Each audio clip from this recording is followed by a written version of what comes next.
What it is, man. How's it going? It's good, man. It's good. Um, Appreciate all the support everybody reached out with. Everything is good in my neck of the woods. Looking forward to this playoff series. We got the Mavericks. You know, you look at like this time in NBA history. There's very few players that you want to compare anybody to, like as good as Luca. But I felt for a little while Shai's a better player. And I think in this series, Dave, we're going to get to see them square off in a way that it's a little bit of a basketball wet dream. Yeah, it's going to be interesting because I feel like Luca's going to end up guarding Shea a lot, and Dort's going to guard Luca. You think Luka's going to guard For me, Shai? I'm looking at this and saying, I, I think he's going to try to take the assignment on. Does it make sense? Because I think here's the reality of it is that J-Dub is a much worse mismatch for Luca, bro. J-Dub will smash Luca, and they all know it. He's stronger. He's going to wear him out if he's playing him on offense. Shai doesn't like to go body up. He doesn't like to create that physical contact. So for me, I'm looking at it and saying, would you rather have Luca guard Josh Giddey? Would you have Luca guard I guess you could put him on Dort, but Dort's just going to physical him up all the time. I mean, that's my point is like, where are you going to go? And then they've got the big men. So they might just try to go and spread this out in the big men category and try to beat us down like that. But then Josh Giddey has that mismatch. This is why when people said that they felt that Dallas could beat us in 5, I laughed. Because if you look at the mismatch that we create, no matter what, Luka's won't be able to guard one person the entire series. Lou Dort's going to be able to guard one person the entire series, right? You're going to see Lou Dort also go and guard Kyrie. You're going to see J-Dub have to step up and go guard Luka, and you're going to see Shai have to guard Luka as well. Like, this is going to have to be a team effort. But when you're talking about defense, there's very few teams that we've seen in the recent history that can shut down a team inside and outside like the Oklahoma City Thunder. Yeah, that's true. The perimeter defense is amazing, and you have our two rookies in there and Cason Wallace to really solidifies the fact that we can have an all NBA level defensive presence on the court, or really two of them at any given time in the game. And then you throw in Chet, and now there's a legit chance we could have 3 all NBA defensive level players on the court at the very same time. I get why people are like unsure about this team because like they're not used to teams without accolades going on and winning things. But when you can look at the squad and say like, yeah, out of all the teams that are left, who is a better big man than Chet? I mean, Jokic. Okay, so you got the number 1 seed. I mean, the NBA champs, right? You got him, right? Okay, that's it. I can't think of anybody else. Okay, so you look at point guard. Porzingis is having a good season, but I wouldn't call him a better player. He's out right now with a calf strain, so I wouldn't even say he's in the conversation. Yeah. And if you come in and you say like the primary option, right? Who's better than Shai? Okay, but who has a better second option? And I guess somebody might say like, okay, Luka and Kyrie, and that question could be had. But I would say like Kyrie hitting some shots, in this last series doesn't really atone for what we've seen happen in Dallas over the last several years. If it was Sure. Luka and Jalen Brunson, I would say, well, I mean, they have a case right there. You know what I mean? But Luka and Kyrie, it's Sure. still too much your turn, my turn. They still haven't figured out how to both be at their best at the same time. And that's fine. That's one of the hardest things to ever figure out.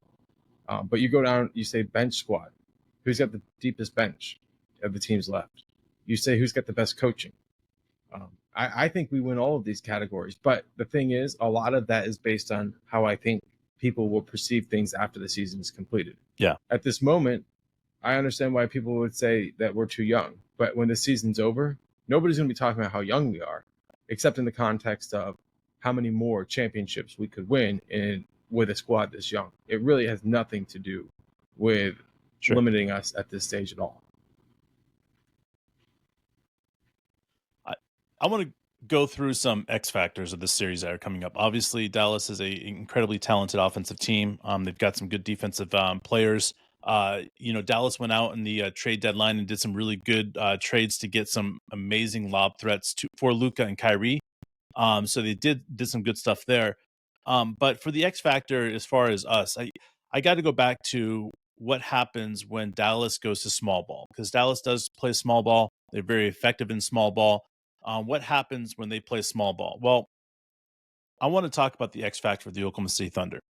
That guy is going to be Cason Wallace. When they go small ball, we're going to put Cason Wallace in the game who's going to guard Kyrie Irving. All right. Now, listen, a lot of people don't understand how good Cason Wallace is at defense, but this is going to be his moment to shine.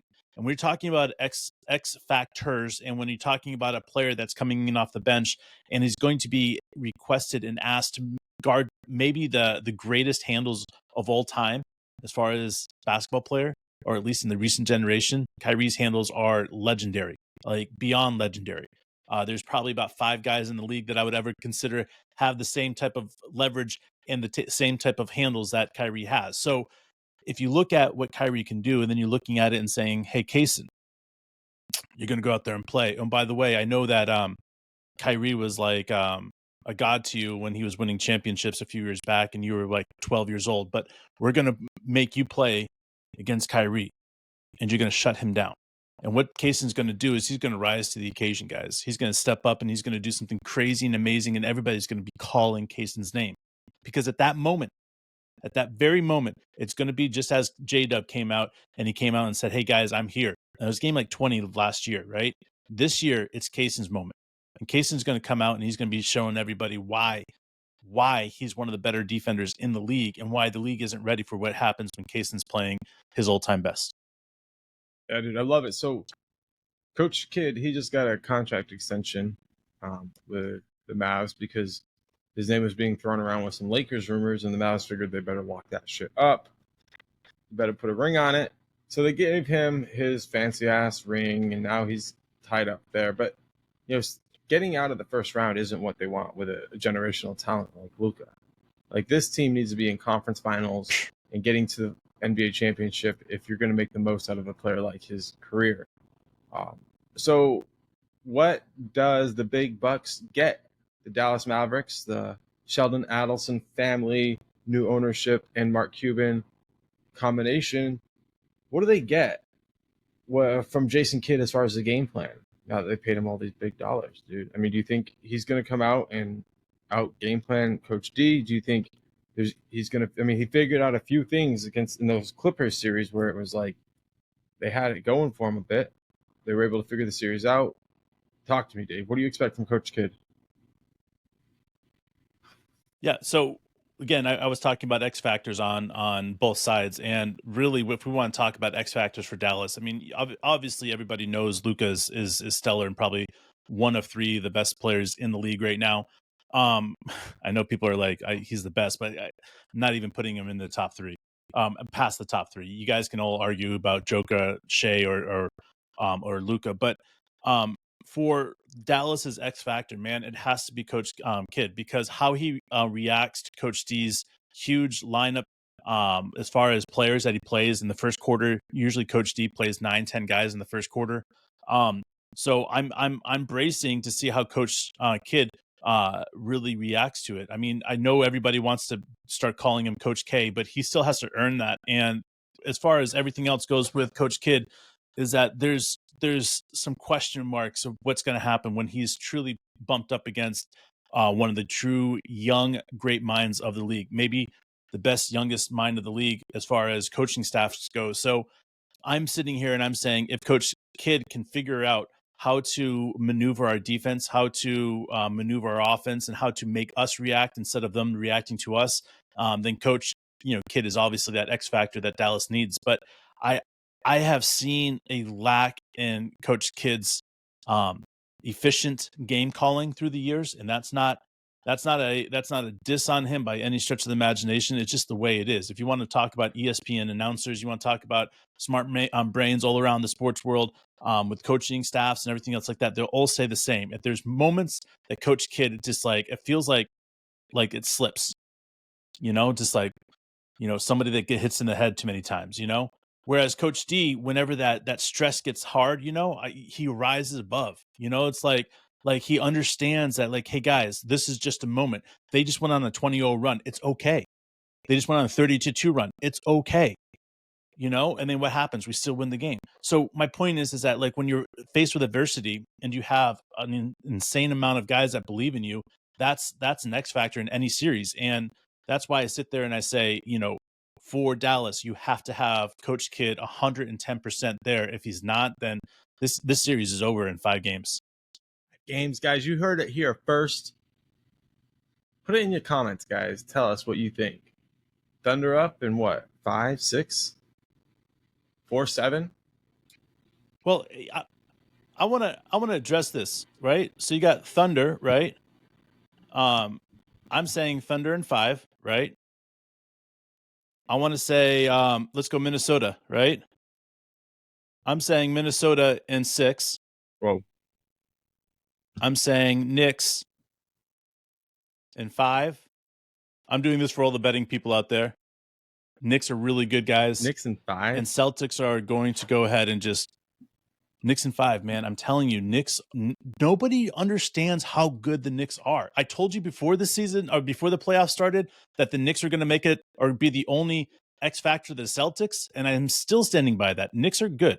Knicks are really good. They've got a good coach. They've got good defense. They've got a guy that can drop 40 points in a playoff game. I mean, they got everything they need right over there.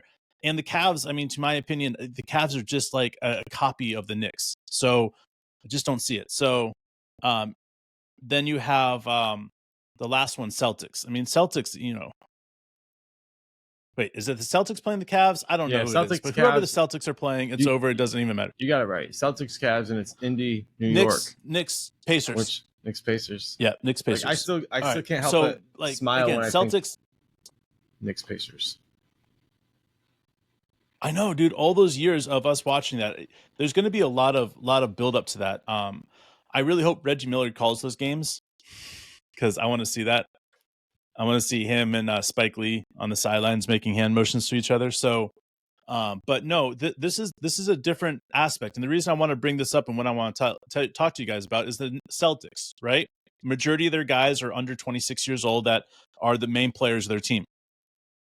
The Knicks, majority of their guys are under 27 on their team.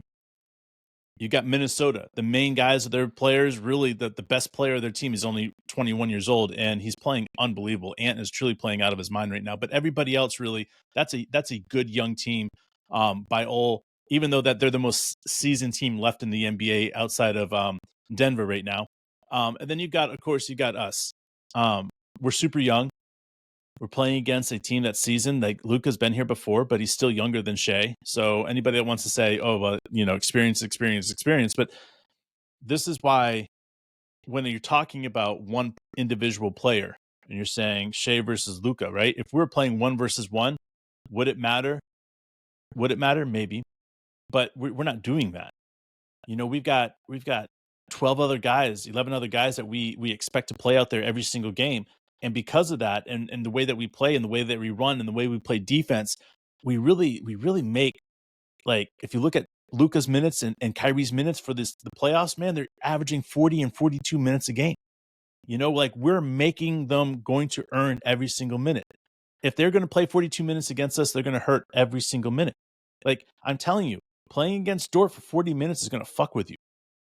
Completely fuck with you, because anytime Luka's out there, Dort's going to be out there, and Dort is going to be a huge factor in this. You're going to see some amazing defense from J-Dub as well on Luka, but the reality is that this is going to come down to the way and the style that we play defense, making it difficult for Luka to get to the lane, making it difficult for Luka to find those cross-court passes that he's so legendary on, and then on top of that, we have to slow down Kyrie.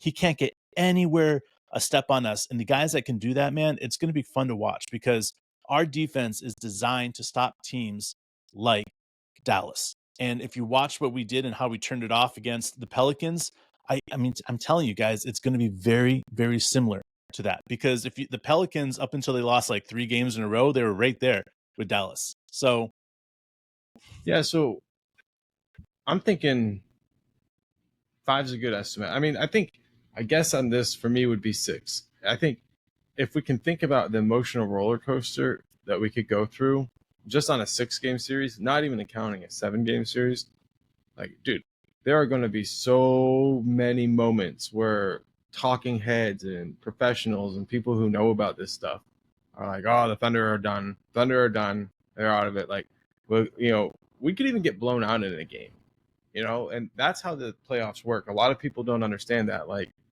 that there's so many ups and downs, and it becomes an emotional roller coaster, and you'll go from the highest highs to the lowest lows in 24 to 48 hours, and you'll feel like for sure this is yours, and you'll feel like it's slipping away, and you won't know how to get it back.